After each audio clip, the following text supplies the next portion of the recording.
Okay, last time, well, here's the schedule. Let me just say a couple things about the schedule. It's changed already. We didn't have class last Friday, but we will have class all of this week. I've got to be gone to Chicago and Milwaukee on the 27th and 28th. We should be done on the 7th.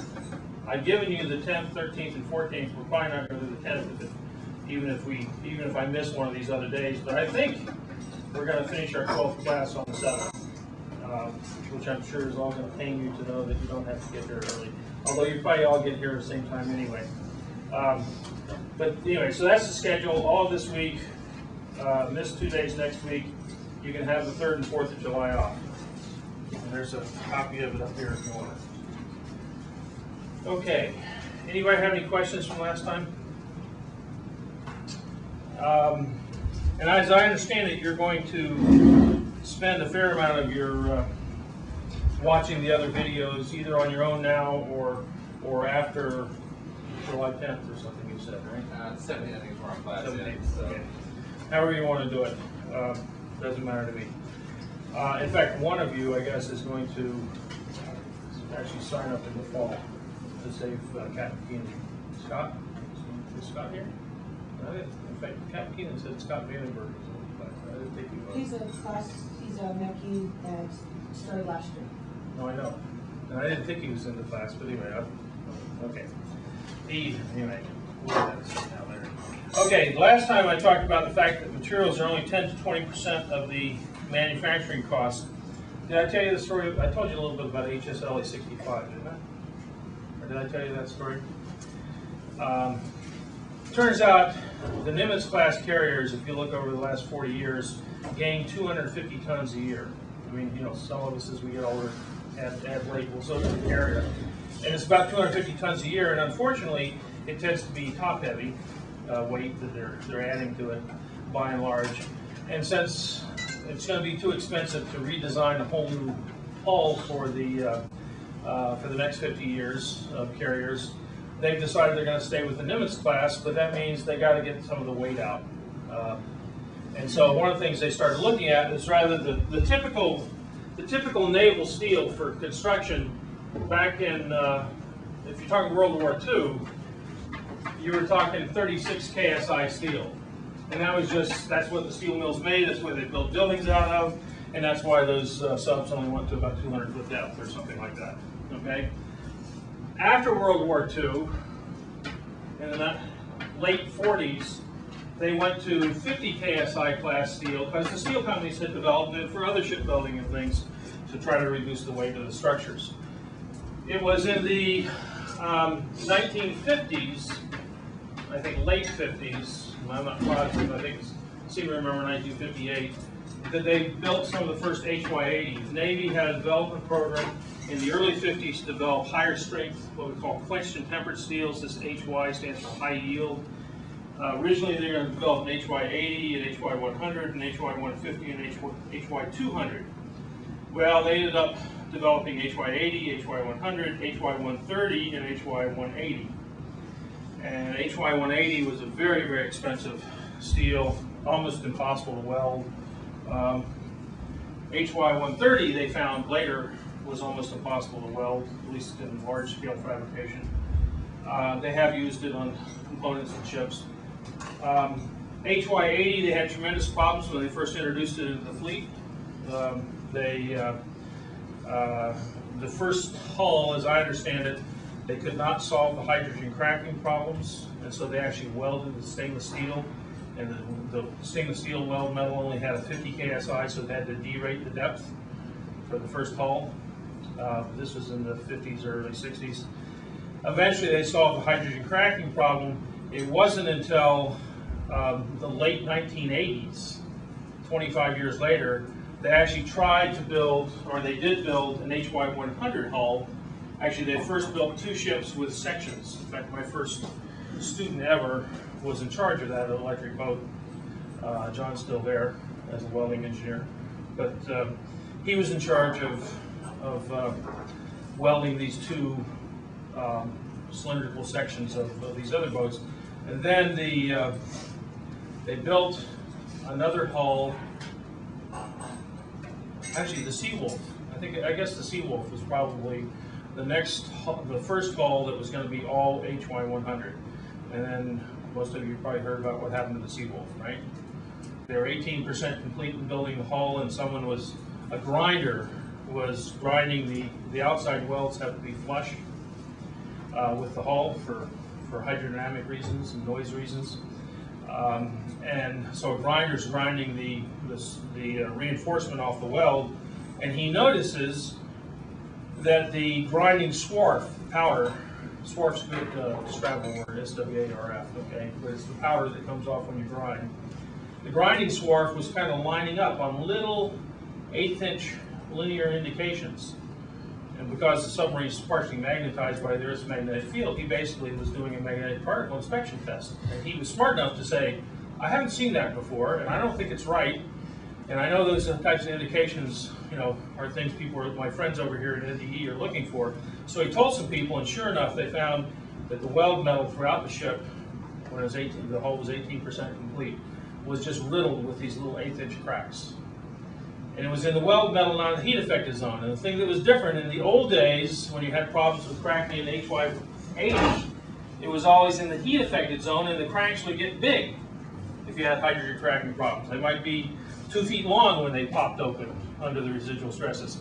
But even if you found them when they were early, they'd be 1/2 inch long or 1 inch long. So they were relatively easy to detect. Typically in the shipyard, you're only looking for flaws that are 1/8 of an inch or larger. And a lot of these were 1/16 of an inch. Okay? So they weren't really looking for them. Once someone said, oh, you ought to look, they had techniques to go and look at a finer scale, and they found the thing riddled with it. And Millard Firebaugh, who's a 13A graduate, who had been head of the Seawolf when he was a captain, he was head of the design team for the Seawolf. And then when he was chief engineer when this happened, and he was an admiral, and he once said I heard him say that it was the hardest time in his life to order that they just rip all the 18% of the hull apart and start over again. And it cost the Navy about $500 million, so as far as that goes. Anyway, and the problem was a hydrogen cracking problem, and I think I talked about it in one of the other lectures, but we can go over it sometime if you want. Anyway, so the strengths were going up, but in getting back to the surface ships, well, let me back up. In the 1990s, starting in the 1980s, but in the 1990s, the surface guys started introducing HSLA 80 and HSLA 100, okay? Which is like HY steels, 80 and 100 KSI yield, high strength, low alloy. It's a leaner alloy, doesn't require as much preheat. In fact, the whole idea was to get rid of preheat and save a tremendous amount of your fabrication costs.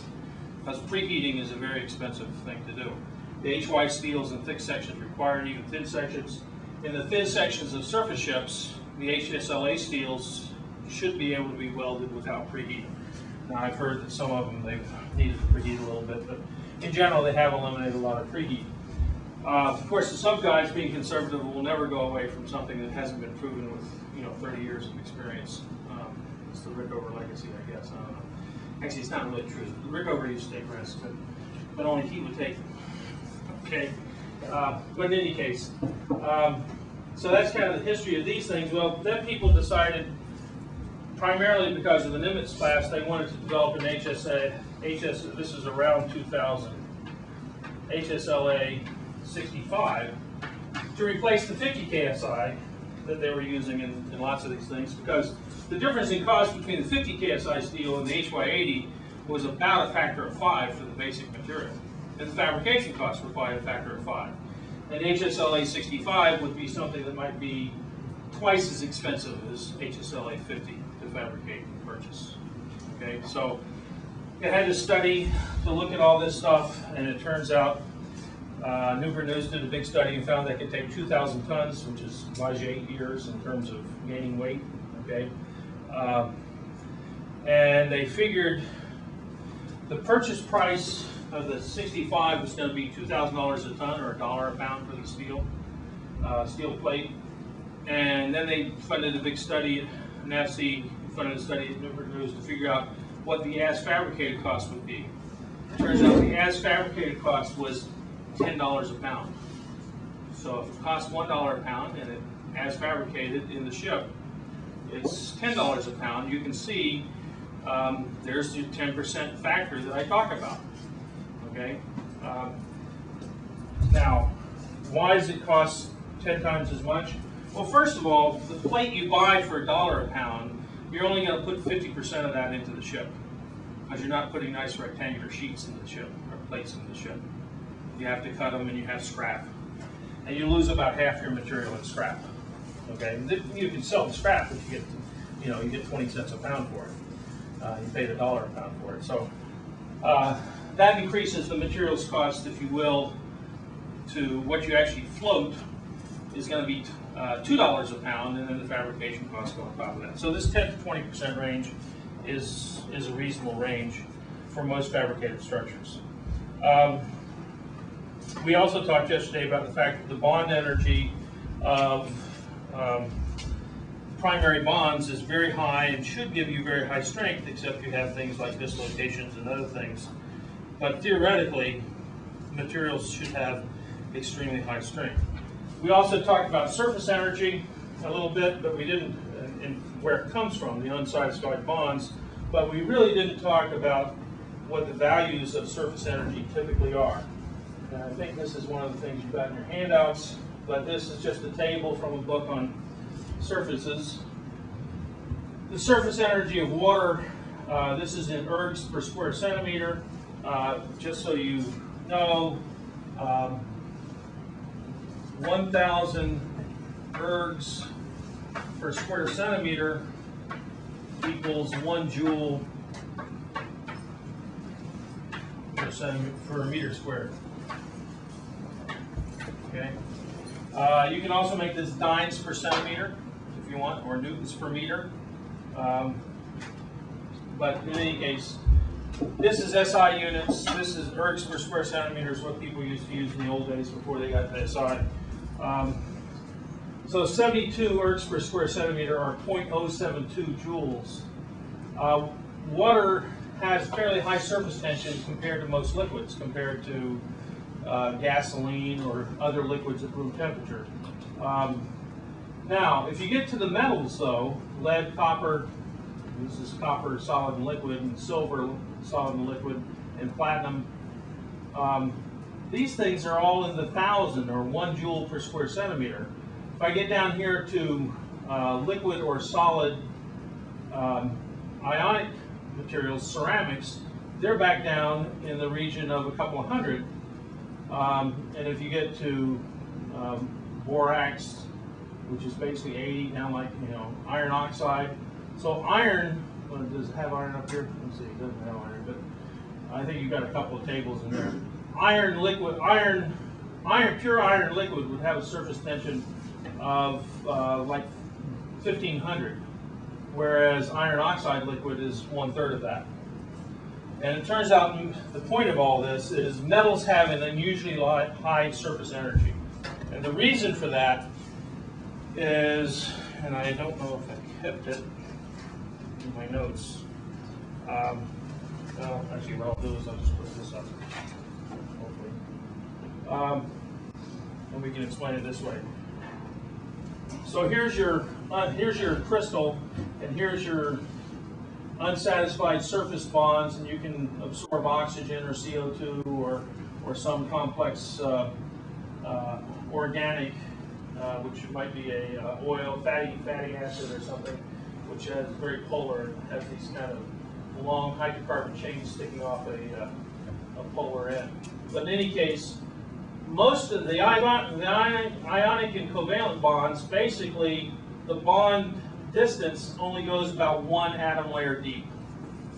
However, for metals actually the electrons it's kind of a sea of electrons in the crystal, and so the surface energy actually is influenced by 3 or 4 layers deep of atoms.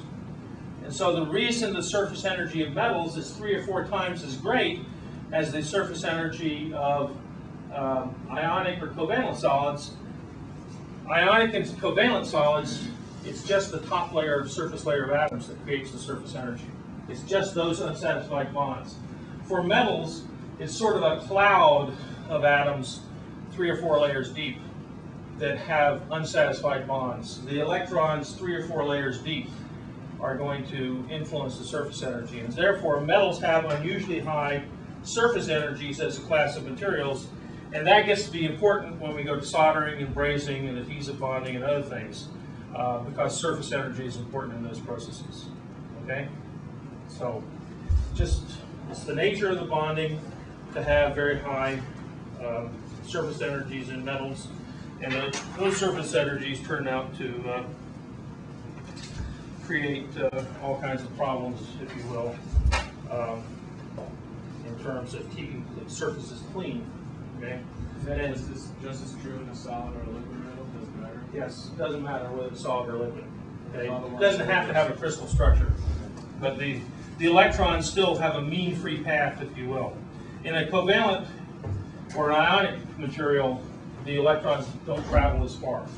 I mean, it's kind of one atomic distance, and therefore that's the only unsatisfied electron. In a metal, it's just a C, and they're all kind of one. The outer shell electrons are all kind of shared among everything, and therefore you have more electrons participating in not being bonded to something else. Okay, and it doesn't really care whether it's a solid crystal or it's a liquid. As you go up in temperature, the surface energy of any material decreases. And eventually, when you get to the boiling point, the surface energy goes to 0. Okay, because it would rather be a gas than a liquid. Typically, the surface energy as a function of temperature, surface energy is often Greek gamma versus temperature, it will decrease, and when you get to the boiling point, but the melting point, there might be a slight deflection at the melting point, okay, but it's very slight.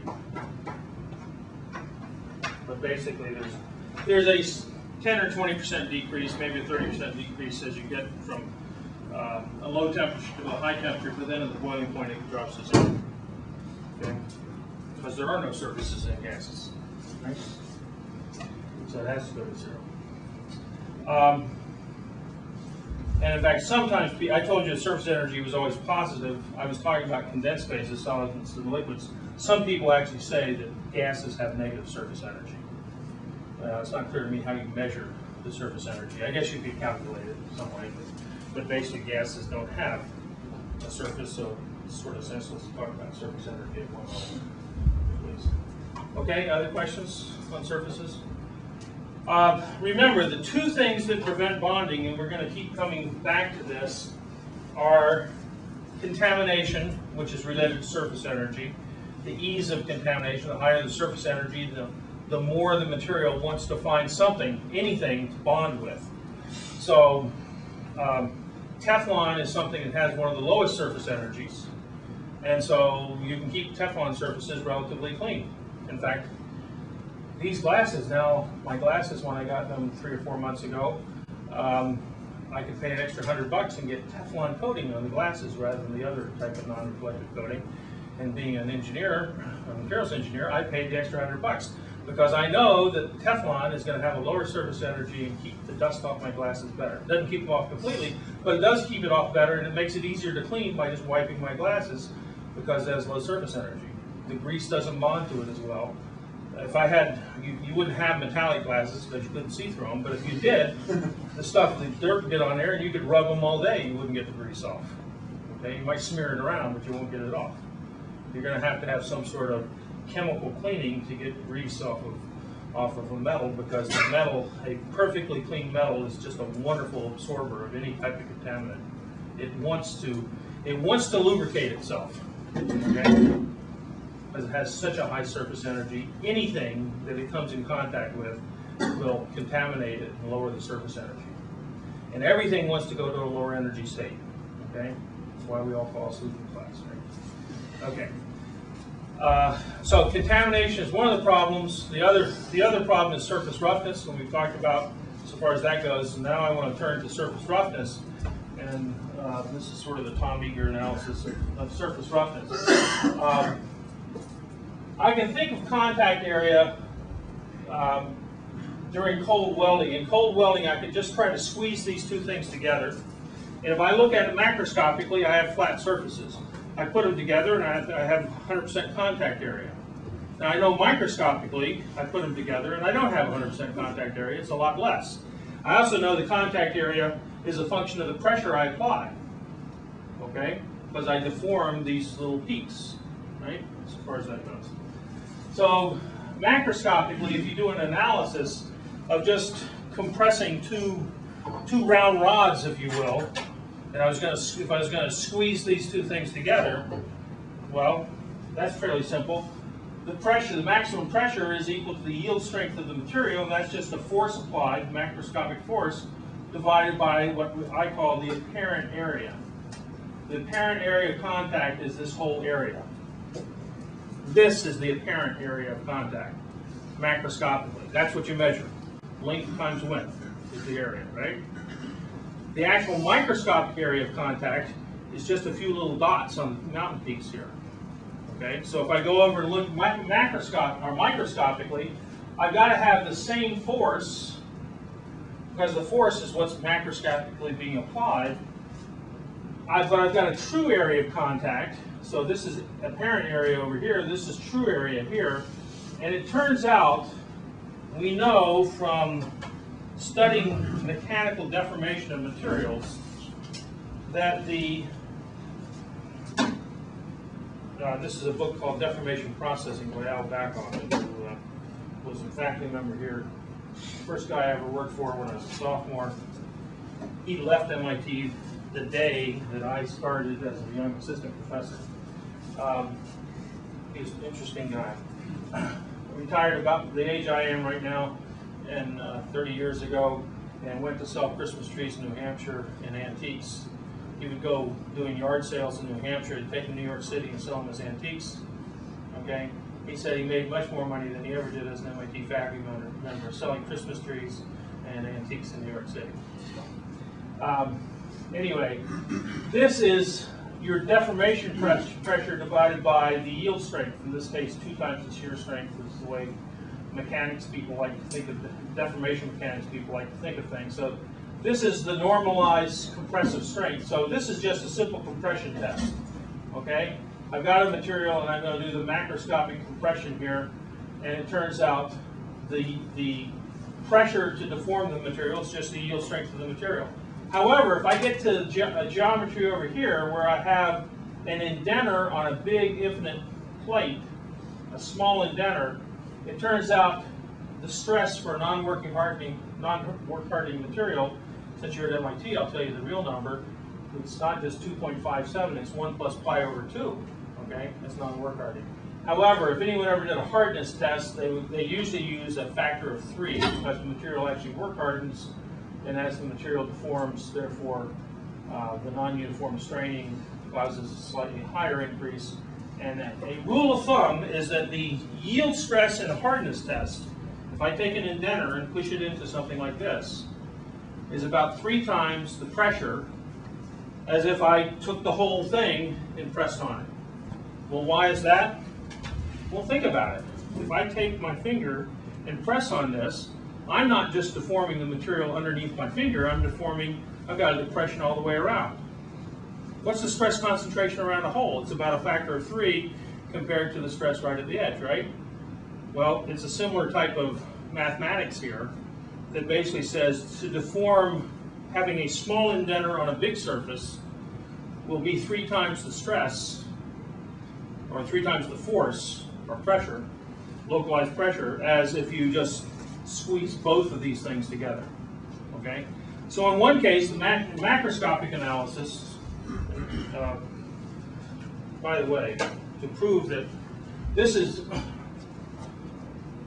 actually is a measure of the flow lines. If this is something in between where you might be doing extrusion or wire drawing, where you have this is called deformation zone geometry. This is at 1 to 1, you have something just as high as it is wide. At something less than that, like 0.2, you have something a lot broader than it is high. Here you have something infinitely high, and when you get to 10, you're infinitely high. Here you're somewhere in between, and you can look at all your deformation processing parameters over here: sheet and strip rolling, wire drawing, extrusion, breakdown rolling, forging, piercing, and hardness testing. And here's an actual experiment on a hardness test, okay, where they had a factor of 6 between the width of the indenter and the height, and they did it in a special type of steel that if you etch it afterwards, actually shows you where the metal actually deformed. And they deformed at different amounts, and you can see the exact same type of geometry as they show here by what's called slip-line flow analysis, okay, which is the one that gives you 1 plus pi over 2. In any case, that's really not part of welding. That's just culture, in case you're at that party and you need it. So here, if we go back to this, and we say that the local deformation pressure must be 3 times the macroscopic yield strength of this material, whereas over here, the average pressure across the whole macroscopic surface is just going to be equal to yield stress, you can clearly see that the area of contact, even if I get to the point where I'm clearly deforming the whole structure macroscopically, the true area of contact never gets to be more than about 1/3, okay, of the apparent area. So this is the apparent area, but the true area is something like this. If the load is very low, I might have a true area of contact that's 1%. But even when I get to the point where I'm deforming the material macroscopically, I'll never have more than about 33%, roughly, about 30% true area of contact at the interface. I'll still have voids. If I went and looked in there, you know, and did an X-ray of this somehow to look for the void space, I still have voids in there, even though I'm starting to deform the material. Okay? Well, why is that important? That's important because we have learned that in order to get cold welding, and I always think, why did I spend 2 or 3 lectures on cold welding? But a lot of the principles in cold welding just get transferred to soldering and brazing and adhesive bonding. Okay, so that's why we spend all this time on cold welding. I have 2 problems. I have my contamination problem, I have my area of contact problem. So people have done studies where they squeeze a gold pad into a gold surface. Why would they do that? Because of thermocompression bonding and all those on those silicon chips, right? The little wire bonding I talked about before. And they find if all you do is just a straight downward push, you don't get very good bonding at all. Why? Because you're not getting rid of the surface contamination. You're just squeezing the peanut butter between the 2 pieces of bread. It doesn't extrude out all the way, and you don't get a very good bond. You've left the surface contamination there. The other thing is you can push it until it deforms, and you only get 1/3 area of contact. So even if you didn't have contamination, you're only going to get about 1/3 of a bond. Okay? And when I told you that they took 2 pieces of ultra clean gold and cleaved it in an ultra high vacuum and broke it apart and then put it back together, and we were talking about the Langmuir and how much time it takes for the molecules in the air to contaminate. Well, in the ultra high vacuum, you can get it to more than an hour to contaminate. They put it back together. I told you it re-welded. It did re-weld, but only about 1/3 the strength of the gold. Okay? Because you don't have full area of contact. Okay? So you have a problem of you don't have full area, and you don't have, and you still have contamination. Okay? So those are the problems. Well, how do I get around it? Well, there's various ways. I think, did I pass this around? I think I didn't pass this one around. This is the friction weld where I talked about making the universal joints in the old days for your automobile, where you hold one thing stationary and you spin the other. Well, this one actually gets hot enough that it's not a cold weld, but it starts out, you're trying to get what we call, you're trying to get interfacial shear to move the contamination aside, and also to break down these mountain peaks, because just squeezing them won't get rid of the voids, but shearing them will break them off and smear them out. Okay? So what they do with friction welding is they squeeze this thing together, spin it. The frictional spinning gets it hot, and it actually extrudes out the surface contamination. So if you look very carefully, as I pass this around, you'll see that I had a rod that started out like this and a rod over here, but after I weld them, I've got something that looks like this, where that's my interface, and I basically just squeeze the, as I'm spinning and heating, I squeeze the stuff aside, and there you can actually stick your fingernail down in there. This is essentially the same thing with plastic. In this case, plastics have surface contamination. They don't have anywhere near as much, and it's not as bad because they have a lower surface tension. They don't form oxides on the surface like metals do. But they do pick up moisture, they pick up grease and oils. In this case, this is gas pipe. Okay, and to weld the gas pipe, the reason we use gas pipe, when we first started putting, I showed you the picture the very first day of the old cast iron gas pipe where they used to just ram it with oakite, which is basically string and some mineral and stuff. Then we started using steel gas pipe. The problem with steel gas pipe is it corrodes. I had a water leak 20 years ago outside my house. My neighbor calls me up at 7 a.m. on Sunday morning, say that it's bubbling water, in front of my house.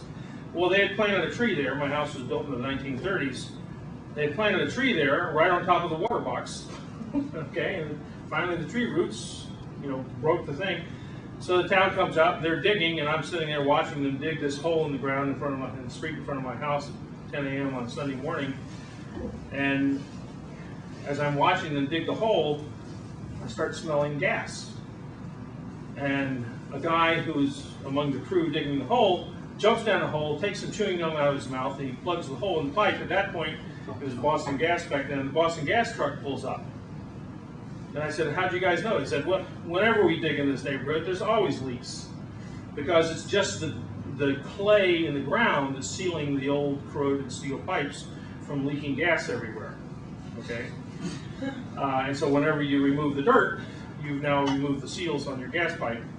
And actually, Boston Gas comes by every few years, and they will stick a little sniffer in the ground to sniff, see if there's any gas leaks there. Okay? Which they did a few years later. About 10 years later, they came by and they found my house and another house down the street had a gas leak, and so they came in and they sleeved the pipe, the steel pipe. They just put a plastic pipe through it. They didn't have to dig up the ground and everything. They just dig a hole in the ground and ram a plastic pipe through the steel pipe. Plastic doesn't corrode. Supposedly the wonder material that'll be there 300 years later in the ground, whereas the steel after 50 or 60 years rusts away. Well, they still want to weld it because welds are reliable, no leaks at welds compared to flanges, the bolt and everything. So in this case, they have two pipes. And actually, it's not a cold weld, but they warm it up until the plastic is soft. They put a little heater ring around it. This looks kind of like just a little metal disc, and they put it in between the two pipes. One of them's already fixed in the ground, and the other one's loose.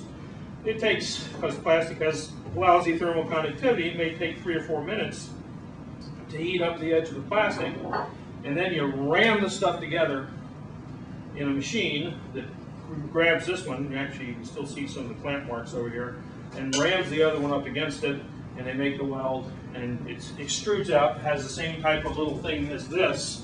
You're extruding the contamination out of the way because the thing is warm. And if you look at it really carefully, you hold it up to the light, you'll see that the surface kind of goes like this. It's indented inward. The wall and the wall on the inside will also have the same type of thing. Okay. Why would it dip in? You might know. Plastic strains, when you heated it, that end of the pipe gets bell mouth shaped, and it's larger in diameter. Now it's smaller in diameter. Well, that's because that's the nature of residual stresses. Okay? Whatever shape something takes when it's hot, when everything cools down after you plastically deformed it, it will have the opposite shape when it cools down. Because when you deform it when it's hot, it's deforming in the heated shape, the locally heated shape, and when you cool that locally heated area down, it contracts more, it contracts. The other stuff that wasn't hot around it doesn't contract. So one rule of residual stresses in materials is whatever shape the free body would take if you just heat it up, non-uniformly. So you're just heating up one end. And so when you heat this thing up, the pipe, the free body pipe would look like that, right? And you ram it together and then it deforms, but now when it shrinks, it deformed when it was wide, and when it shrinks, it's going to come back down together, and that amount of shrinkage there is going to be related to the amount of residual stress you have left over in that joint. And in fact, the problem with that joint is if you don't get a good weld, you leave some contamination there, you have a residual stress, and the contamination and a partial weld can actually cause a crack to grow through it, and so they have to make sure they get good welds. But they're still better than the steel with rust. Yeah. What's the strength of that joint compared to the material? If you did a room temperature test on it, I would say, I don't know exactly, but it's probably 75%. It's not 100%. Okay? One of the reasons it's not 100% is a lot of the strength of the plastic is due to the long polymer chains and how they all kind of mix together like a tangled web of spaghetti. And that gives you strength. The polymer chains have strength along the backbone of that chain. Well, that interface, I don't have any chains going across there. There's no diffusion of long chains of molecules going across there. I actually have a fairly distinct interface still, okay? And that interface is only going to have van der Waals bonding. And if you leave some voids there, it actually can grow. So you actually have to get enough squeeze to extrude out the contamination. You get a clean surface. And it's not going to be full strength, but most pipes don't have a lot of axial stress on them, okay? And what you should do on most pipes, well actually, when do pipes have lots of axial stress? When they're not straight. Okay? A straight pipe, a long pipeline, what gives it an axial stress? Okay? It doesn't get much axial stress unless it's the thermal expansion stress. But a curved pipe,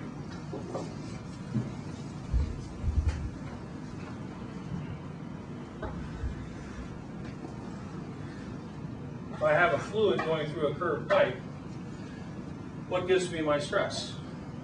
It's the reaction force of the pressure in the fluid, right? It turns it every time I turn the corner. The fluid, as I turn the corner, there's a thrust force of the fluid pressure here. It's got to be reacted by this, and then the fluid pressure here has got to be reacted by something here. And so when you have pipes in big, well, you should have them in your reactors, you'll see they will have what they call thrust blocks that will keep the pipe from moving when it turns at an elbow. Those elbows have to be supported in big pipes at high pressure because there's a natural force trying to push that pipe. I mean, just think of if you, well, remember the little kids' toys that you, at a party that you blow on and the curled up thing would straighten out? As you apply pressure to that tube, it wants to become straight. Any pipe that is not straight, it's internally pressurized, wants to become straight. So this thing is going to want to straighten it. That 90-degree elbow is going to want to straighten itself out into a 180-degree straight pipe. And so once you pressurize it, and the more pressure you put on it, the more it wants to move. Okay? Had a big flood in Chicago where a firewater pipe, they were doing construction, and they damaged, they actually build structures, brick structures that are about the size of this little stand here, to take an 8-inch firewater pipe, which has like 200 psi in it, 8-inch diameter. You start figuring out the forces on that, 8-inch diameter, you know how to do that? 8 times 8 times 0.7. Because the circle is 0.7 of the inscribed circle in the square is 0.7 of the area of the square. So 64 times 0.7, you get about 50 square inches times 200 psi. You got, what's that? 10,000 pounds. You got 5 tons of force trying to blow this pipe out of position And so they built a thrust block buried in the ground, which is basically just a brick form that the thing could load against to distribute the load against the soil.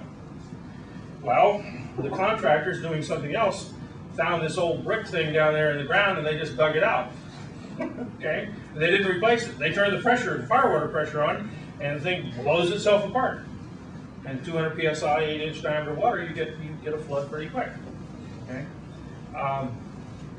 so just again going back to kind of remind you of basic principles. The basic principle for cold welding here is, in order to get rid of the poor contact area, the 1/3 area of contact, you want to do surface shear.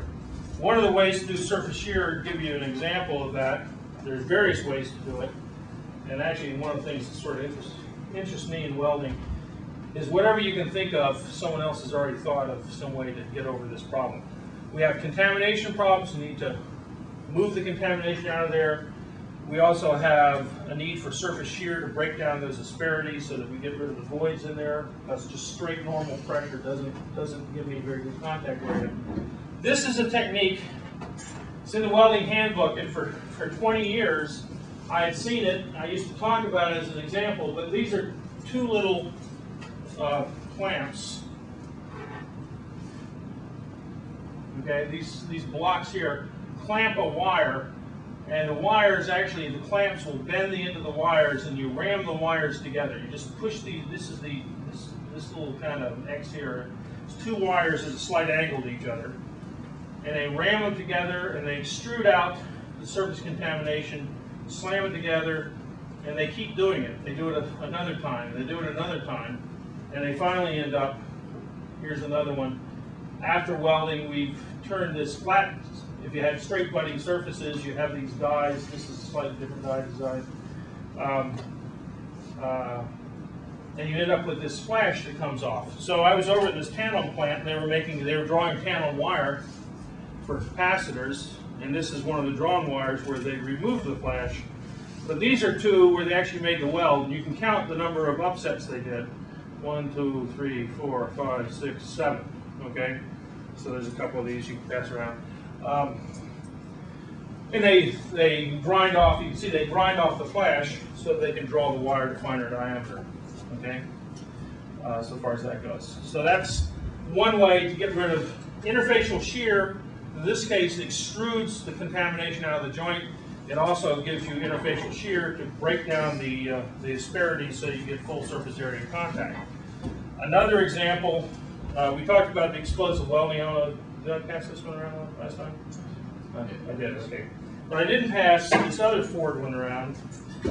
This one is just a couple of aluminum plates or sheets, and what they've got here is, you'll see, this is ultrasonic welding. And ultrasonic welding is a cold process. You can do it on metals, you can do it on plastics. And someone was asking about radio frequency welding of plastics. I can have a ultrasonic horn that I'm going to vibrate back and forth, and it typically will be amplified by going like this.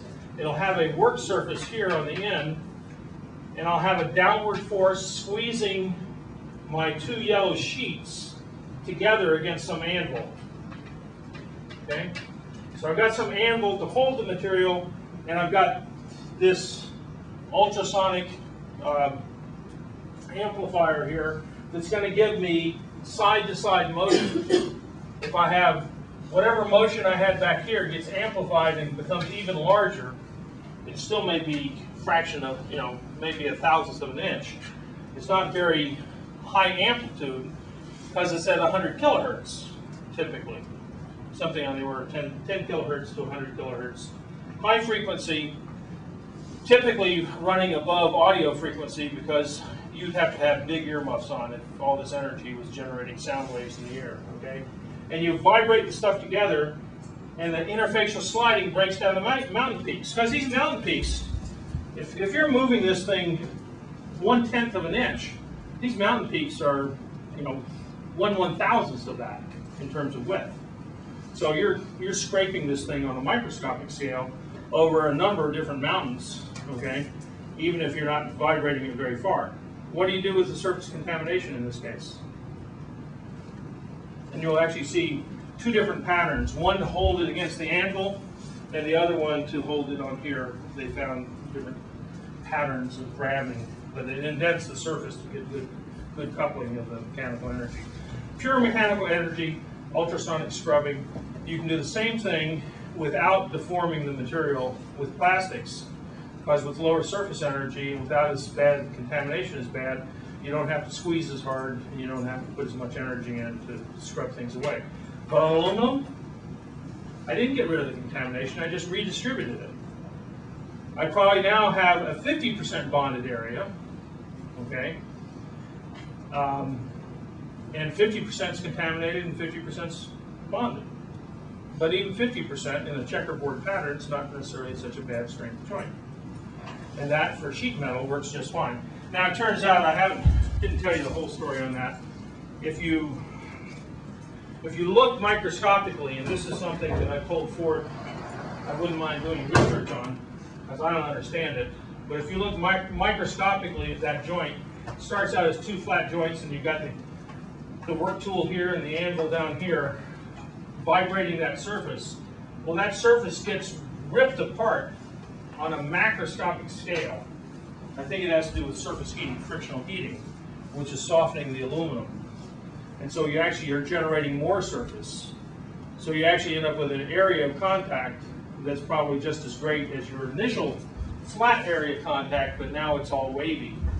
And you buried your contamination in that whole thing. You mixed the whole thing up. But you've got plenty of bonded area now. So that turns out to be a very strong joint.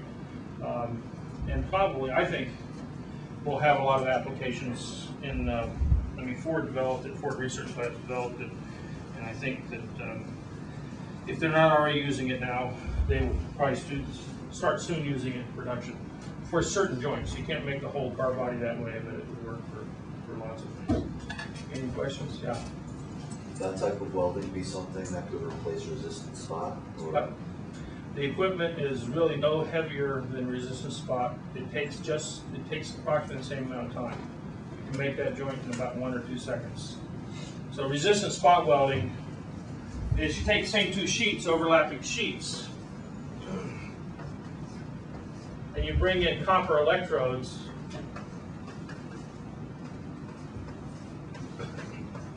and you pass if this is a 1 millimeter sheet of steel, you pass 10,000 amps for about a third of a second,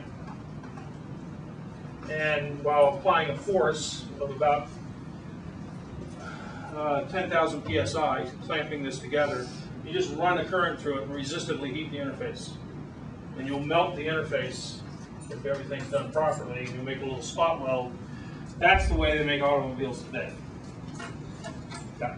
You have to do it for aluminum. You have to do it in an atmosphere Nope. None of these. Neither of these have to be in the atmosphere because you're squeezing them together so tight that you don't even have, and you're making them so quickly. Here you're melting the material, so you've gotten rid of the contamination by floating it away. You've gotten rid of the surface roughness by melting it away. Okay.